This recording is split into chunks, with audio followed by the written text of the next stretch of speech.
Bonjour à tous et bienvenue sur votre chaîne Savoir-faire digital. Dans notre dernière vidéo, nous avons exploré les techniques qui nous permettent de tester les hypothèses du modèle de régression linéaire simple et de confirmer sa validité. Aujourd'hui, nous allons faire une démonstration en utilisant le langage R pour illustrer comment mettre en pratique ces méthodes d'évaluation des hypothèses. Pour cette démonstration, nous allons rapidement rappeler les concepts théoriques de base avant de passer à la démonstration proprement dite. Pour la démonstration pratique avec le langage R, nous allons d'abord construire le modèle. Ensuite, nous utiliserons le modèle pour tester l'hypothèse de linéarité en visualisant le nuage de points avec la variable indépendante sur l'axe horizontal et la variable réponse sur l'axe vertical. Ensuite, nous utiliserons le nuage de points des résidus par rapport aux valeurs ajustées ou bien fitted values pour tester la constance de la variance et vérifier si les erreurs sont corrélées ou pas. Rappelons que pour des études observationnelles, on teste plutôt la non-corrélation des résidus plutôt que de tester directement l'indépendance, qui est une affaire beaucoup plus compliquée. Et finalement, nous vérifierons l'hypothèse de normalité à l'aide du graphique de probabilité normale et de l'histogramme des résidus. En ce qui concerne les concepts, nous avons, comme toujours, un vecteur x qui représente en fait les données. Donc nous avons n lignes de données de x1 jusqu'à xn. Et puis nous avons la variable dépendante, ou bien si vous voulez la réponse y. Donc c'est aussi n lignes de données, y1 jusqu'à yn. Donc, chaque xi doit correspondre à yi, n'est-ce pas? Et puis, bon, voilà le modèle théorique, c'est yi égale à b0 plus b1 xi plus epsilon i. Maintenant, nous sommes familiarisés avec ce modèle-là, n'est-ce pas? Et puis, pour les hypothèses, nous avons d'abord la linéarité, puis la constance de la variance. Nous avons ici l'indépendance des erreurs, mais comme nous l'avons tantôt dit, nous allons tester la non-corrélation des erreurs pour une étude observationnelle. Et puis finalement, nous testerons aussi est-ce que les erreurs suivent une distribution normale. Donc voilà ce que nous allons faire dans cette démonstration-là. Maintenant, nous avons appris dans les vidéos passées comment construire un modèle. Donc nous allons faire cette partie-là rapidement, mais le focus de cette démonstration-là sera tester est-ce que les hypothèses du modèle sont vérifiées. Dans la vidéo passée, nous avons vu conceptuellement comment faire ces tests-là. Cette fois-ci, nous allons faire la pratique. Donc, montrer réellement comment utiliser le langage de programmation R pour tester ces quatre hypothèses-là. Voilà donc pour la construction en fait du modèle. Qu'est-ce que nous faisons? En premier, il faut d'abord lire vos données. Donc, nous mettons cela dans une variable que nous appelons vData. OK, V parce qu'en fait, c'est des données qui représentent en fait des ventes d'une compagnie. Donc, nous utilisons la fonction readTable s'il s'agit de lire en fait un fichier .text. Donc ça, on ne va pas commenter, nous savons comment faire cela déjà. Et puis, puisque dans le fichier initial, il n'y avait pas d'entête pour les colonnes, donc nous allons ajouter les entêtes. Donc on utilise pour cela la fonction callName, vdt, et puis on ajoute pour la première colonne, c'est la colonne des ventes, et puis pour la deuxième colonne, c'est la colonne en fait des publicités. Donc il suffit donc d'utiliser ici la fonction C et vous passez en fait la première valeur et puis la deuxième valeur. Et puis voilà maintenant, une fois que nous avons notre jeu de données, file données avec les colonnes qu'il faut, maintenant on peut passer à la construction de notre modèle. Voilà, ici nous construisons notre modèle. OK, nous utilisons la fonction lm, linéaire modèle. Donc voilà, donc ici la variable réponse ou bien la variable dépendante, c'est la variable vente, et puis la variable indépendante ou bien les x, c'est bien pub. OK, donc et puis il faut bien sûr ajouter notre jeu de données, donc data equal to vdata que nous avons déjà lu ici. Voilà, maintenant que nous avons notre modèle, nous sommes prêts à tester l'hypothèse de linéarité, n'est-ce pas? Donc pour cela, comme nous l'avons déjà dit, il suffit de visualiser le nuage de points avec la variable indépendante sur l'axe horizontal. Donc ici, nous avons, comme vous le voyez, la variable indépendante x ou bien pub sur l'axe horizontal et puis la variable dépendante ou bien la réponse sur l'axe vertical. Ici, c'est vente, n'est-ce pas? Et maintenant, une fois que vous avez ce nuage de points-là, là, vous voyez, nous avons nos nuages de points qui sont là. Ça, c'est des différents points qui correspondent à notre jeu de données. Bon, ici, nous avons ajouté en fait la droite de régression en rouge, comme vous le voyez ici, n'est-ce pas? Et maintenant, vous regardez, est-ce que la structure en fait de notre nuage de points nous signale que le modèle linéaire est un modèle qui peut être appliqué à ce nuage de points-là, plus ou moins. OK? Donc, si nous regardons bien, en fait, le nuage de points ici, et si nous voyons, en fait, de résultats, en fait, la ligne que vous voyez ici en rouge, c'est en réalité le résultat de la droite de régression hein, qui a été obtenue avec la construction de notre modèle. Et normalement, si nous regardons ce nuage de points-là, il n'y a pas quelque chose qui nous signale que le modèle n'est pas linéaire. Donc, on peut considérer que pour l'instant, au moins en ce qui concerne la linéarité, ou bien l'hypothèse de linéarité, qu'il n'y a pas une déviation grave et que le modèle peut être appliqué pour l'instant jusqu'à preuve du contraire.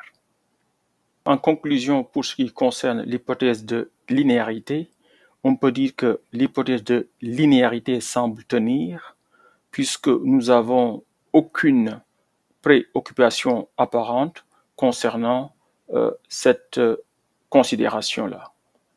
Maintenant, nous allons vous montrer comment on a fait pour générer en fait ce nuage de points-là et puis cette ligne de régression-là avec le langage R, n'est-ce pas? Donc, pour cela, il suffit d'utiliser en fait la fonction plot, n'est-ce pas? Donc, vous faites plot et puis vous passez l'axe des X. Ici, on avait dit que c'est pub, donc vous le voyez, donc vous faites vdata qui est notre data frame que nous avions déjà lu dans la première partie quand on faisait la construction du modèle.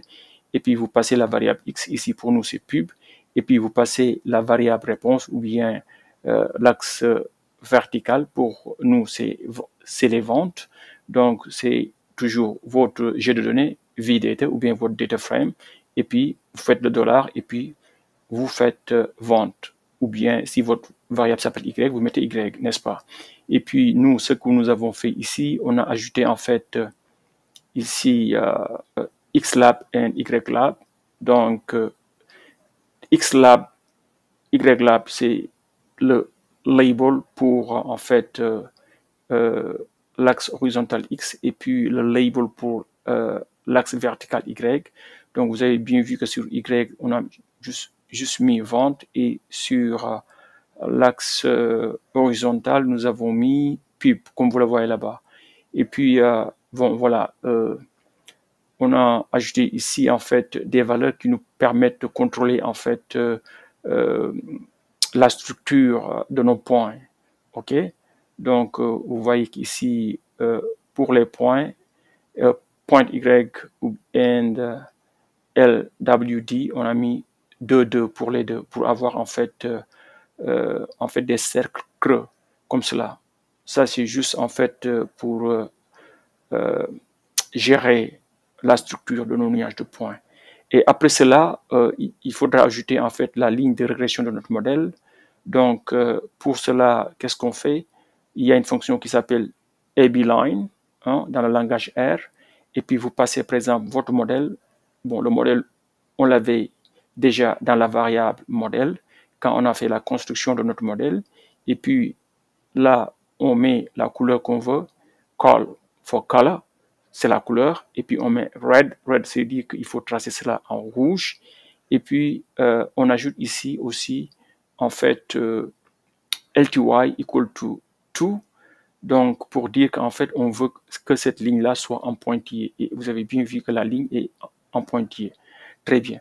Parce que si vous ne mettez pas LTY equal to 2 et vous faites tout simplement ABI, line model call equal to red, il se pourrait que vous ayez en fait une ligne solide en rouge. Bon, c'est comme vous voulez. Donc, vous pouvez regarder la documentation pour en apprendre plus sur ces valeurs-là. LTY equal to 2, PTY equal to 2, and LWD equal to 2, ou bien 2 si vous voulez. Voilà, parfait. Donc, cela vous montre comment nous avons fait pour non seulement générer le nuage de points en ayant sur l'axe des X, en fait, la variable indépendante et sur l'axe des Y, la variable dépendante. Et ce nuage de points-là, c'est cela qui nous permet de déterminer est-ce que plus ou moins la structure du nuage de points nous signale que le modèle peut bien être ou bien pourrait bien être un modèle linéaire. Et bon, pour l'instant, on n'a pas vu par rapport à la linéarité aucune préoccupation majeure concernant cette linéarité-là. Donc, au moins, pour le test numéro 1, on peut dire qu'on a passé le test et que maintenant, on peut passer aux autres tests. Voilà, maintenant, nous allons utiliser les résidus pour tester en fait deux hypothèses. La première hypothèse, c'est la constance de la variance, ou bien la deuxième hypothèse, est-ce que les erreurs sont indépendantes. Mais comme nous l'avons dit avant, au lieu de tester directement l'indépendance des erreurs, nous allons plutôt tester la non-corrélation des résidus. Donc ici, nous avons en fait le nuage de points des résidus. Donc vous voyez ici sur l'axe des Y, nous avons residuals, ou bien si vous voulez les résidus. Et puis sur l'axe des X, nous avons en fait fitted value, ou bien si vous voulez les valeurs ajustées, ou bien c'est pour chaque point xi, c'est la valeur yi hat, ou bien la valeur trouvée par la régression linéaire. Et nous avons aussi ajouté ici la ligne horizontale y égale à 0 pour nous permettre de voir est-ce que nous avons un nuage de points aléatoire ou pas. Donc ici, par exemple, comme vous le voyez, nous n'avons pas une structure réelle qui se dégage de ce nuage de points-là. On peut dire que plus ou moins, ce nuage de points-là a une structure plus ou moins aléatoire et on voit très bien qu'il y a une dispersion plus ou moins nulle par rapport à la droite horizontale y égale à 0 qui est là, qui est ajoutée. OK? Donc, conclusion, pour ce qui concerne la variance qui est constante, on peut dire que l'hypothèse de variance constante semble tenir puisqu'il n'y a aucune déviation apparente par rapport à la dispersion aléatoire du nuage de points des résidus par rapport aux valeurs ajustées. De même, puisqu'il n'y a pas une structure réelle qui se dégage, il n'y a pas d'agroupement particulier des résidus, donc on peut dire que ces résidus-là ne sont pas corrélés. Pour notre cas, hein, on peut dire que l'hypothèse de la variance constante et la non-corrélation des erreurs sont garanties pour ce modèle-là. Maintenant, on va aussi montrer comment on a fait pour trouver, bien sûr, ce nuage de points-là. Donc là, je vais vous montrer le code. Le code est très facile. Donc, on utilise toujours, en fait, la fonction plot. Maintenant, ici, nous voulons avoir, en fait, les valeurs ajustées du modèle. Donc là, on fait modèle fitted values. Donc, il y a fitted point values, OK? Et sur l'axe des Y, il suffit de mettre, en fait, les erreurs ou bien les résidus. Donc, on fait modèle $residuals. Et évidemment, nous avons ajouté ici the labels hein, pour l'axe des Y, residuals pour dire qu'en fait c'est les résidus. Et pour l'axe des X, c'est tout simplement fitted value, c'est en fait des valeurs ajustées. Oui, on a ajouté en fait ici, vous le voyez, la ligne horizontale y égale à 0. Donc, pour cela, on utilise toujours la fonction abline ici. Donc, on fait h égale à 0 pour dire qu'en fait, c'est la ligne horizontale y égale à 0. OK? Et la couleur, c'est toujours rouge, red. Et puis, on va l'avoir en pointillé, LTY equal to 2. LTY égale à 2. OK? Parfait. Voilà, nous avons aussi ajouté ici des titres, hein, residual versus fitted value. Là aussi, bon, c'est facile de le faire. Il suffit d'utiliser la fonction title pour ajouter en fait le titre à ce niage de points-là. Donc ici, nous avons le graphique de probabilité normale à gauche et puis nous avons l'histogramme qui est à droite. On va d'abord interpréter en fait les résultats avant de vous montrer comment tracer ou bien avoir ces graphiques-là. Donc, si nous regardons par exemple le graphique de probabilité normale, normalement, en fait, les résidus devraient s'aligner par rapport à cette droite-là. Hein? Mais nous voyons en fait quelques écarts par rapport à la normalité, hein? Surtout aux extrémités. Par exemple, si vous voyez ici, il y a une petite déviation ici par rapport à la droite qui est là. Et ici aussi, à l'extrémité ici, en bas, nous voyons qu'en fait, il y a une déviation par rapport à cette droite-là. Bon, nous voyons qu'au milieu, c'est plus ou moins OK. Par exemple, vous voyez qu'en fait, les résidus s'alignent par rapport à cette droite-là. Mais aux extrémités ici, on voit une légère déviation ici et aussi, on voit aussi encore ici une déviation là. Donc, ces déviations-là suggèrent une distribution à que des résidus. Mais si nous regardons en fait l'histogramme qui est là, il n'y a aucun signe de distribution à que lourde dans l'histogramme. Par exemple, si nous regardons bien l'histogramme, on ne peut pas dire vraiment que l'histogramme est très asymétrique. Hein? Donc, voilà une raison, par exemple, aussi pourquoi il est bien, si vous voulez tester la normalité, d'utiliser en même temps aussi bien le quantile normal plot ou bien le graphique de probabilité normale et l'histogramme. Comme ça, vous allez avoir beaucoup plus de perspectives, n'est-ce pas? Maintenant, il y a un problème quand nous regardons l'histogramme. Si nous regardons l'histogramme, on voit très bien qu'ici, il y a ici un écart, il y a un vide qui est là-bas. OK? Et nous avions dit que pour tester la normalité, si on voit un vide, cela est une indication d'une violation de la normalité. Donc ici, on peut conclure que les données ne sont pas clairement normales. Mais ce problème-là peut être dû au petit nombre d'observations.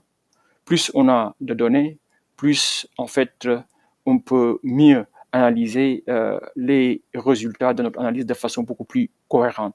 Mais ici, nous avons un petit jeu de données et quand nous avons regardé en fait ce jeu de données-là, nous avions vu que plus ou moins la linéarité tenait, mais pour la normalité, il n'y a pas une évidence claire. Donc, ainsi, l'écart par rapport à la normalité peut ne pas être suffisamment fort pour être très préoccupant.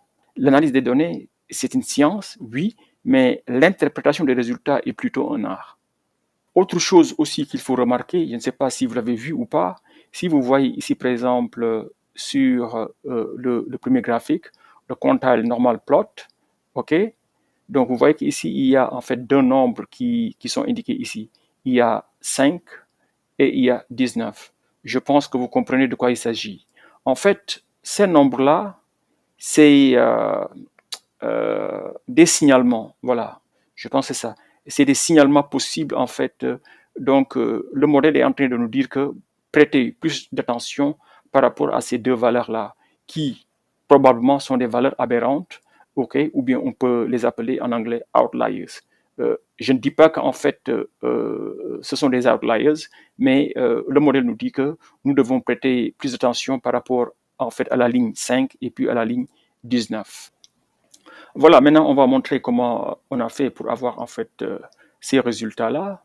Donc là, on va montrer le code. Donc pour avoir en fait ce premier graphique-là, ce qu'on appelle le quantile normal plot, ok?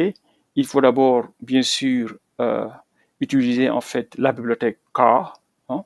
C'est une bibliothèque qui existe dans le langage R. Donc, il suffit tout simplement de faire library, ok, car. Parce que maintenant, si on on utilise cette bibliothèque-là, on peut maintenant utiliser la fonction kkplot qui nous permet d'avoir en fait de quantile normal plot. Donc, vous voyez que aussi autre chose, on n'a pas dessiné en fait le premier graphique et puis le deuxième. Maintenant, on les a dessinés en fait sur une seule ligne. Pour faire cela, vous allez utiliser une fonction qui s'appelle par. Ok, vous faites par et puis vous faites mfrow, ok, et puis vous faites égal et vous faites C1, 2. Qu'est-ce que cela veut dire? Cela veut dire que je veux avoir en fait une seule ligne, mais deux graphiques, ok.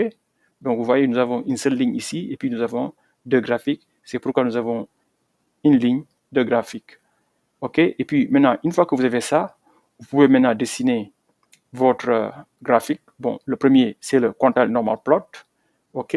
Donc vous faites modèle et puis résiduel. Donc c'est les résidus en fait. Hein? Et puis ici, voilà une autre façon d'ajouter en fait un titre à votre graphe. Nous avions déjà vu comment le faire avec title. Maintenant, cette fois-ci, vous pouvez aussi le faire avec main. Dans ce cas-là, vous faites main et bon, main doit être en fait un argument dans la fonction kkplot et puis vous donnez en fait le titre que vous voulez donner. Très bien. Et puis, on va aussi tracer l'histogramme. Là, vous utilisez la fonction hist pour histogramme et même chose, vous faites les résidus du modèle ou bien models $residuals et même chose ici, on a ajouté un titre main equal histogramme et vous le voyez ici. Et vous voyez qu'en fait sur l'axe des Y, on n'a rien mis et automatiquement donc en fait la fonction histogramme va ajouter c'est en fait les fréquences. Et de la même façon ici pour la fonction kkplot, nous n'avons pas dit c'est quoi l'axe des X, nous n'avons pas non plus dit c'est quoi l'axe des Y. Donc automatiquement la fonction va deviner. Vous voyez qu'ici en fait c'est les normes quantiles. Donc au milieu vous aurez 0, 1, 2 et puis moins 1, moins 2. Ok, et sur l'axe des Y, la fonction va deviner que c'est normalement en fait les résidus du modèle. De la même façon ici, pour l'histogramme, le modèle va deviner que sur l'axe horizontal, c'est les résidus du modèle, et sur l'axe des Y, c'est la fréquence. Et puis ici, c'est les valeurs min de moins 150 jusqu'à 150 pour en fait les résidus. Autre chose, voilà, nous l'avons déjà dit, vous aurez en fait deux résultats en réalité. Le premier résultat, c'est ce que vous voyez ici. Et ce résultat-là vient de cette fonction-là kkplot. Vous aurez les indices 19 et 5. Parce que ici, le modèle nous signale qu'en fait, il faut prêter attention au point 19 et au point 5 pour nous dire qu'il se pourrait que ces points-là soient en fait des valeurs aberrantes. C'est-à-dire qu'en fait, c'est des points qui ne suivent pas la trajectoire normale des choses. Donc, bon, il peut y avoir plusieurs raisons. Peut-être c'est, comme nous avons dit, outliers ou bien des valeurs aberrantes, ou bien des erreurs, ou bien, bon, quand je dis erreur, ça peut être des erreurs d'entrée, parce que c'est des valeurs qui sont très loin par rapport à la normalité.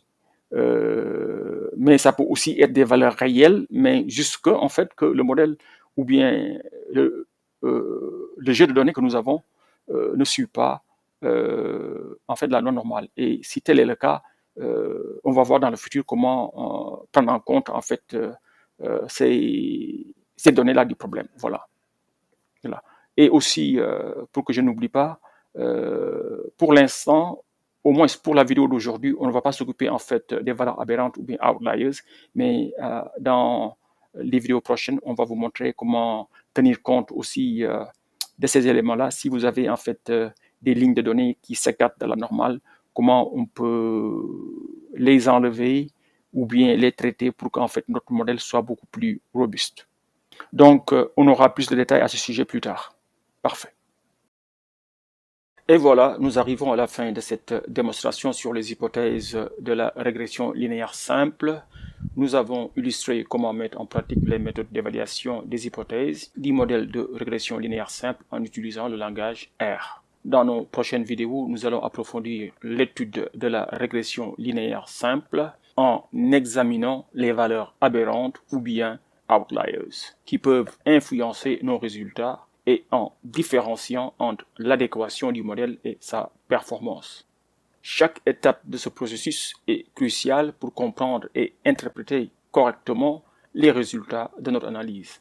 Alors, restez à l'écoute pour nos prochaines vidéos et n'oubliez surtout pas de vous abonner à la chaîne. Merci et à très bientôt.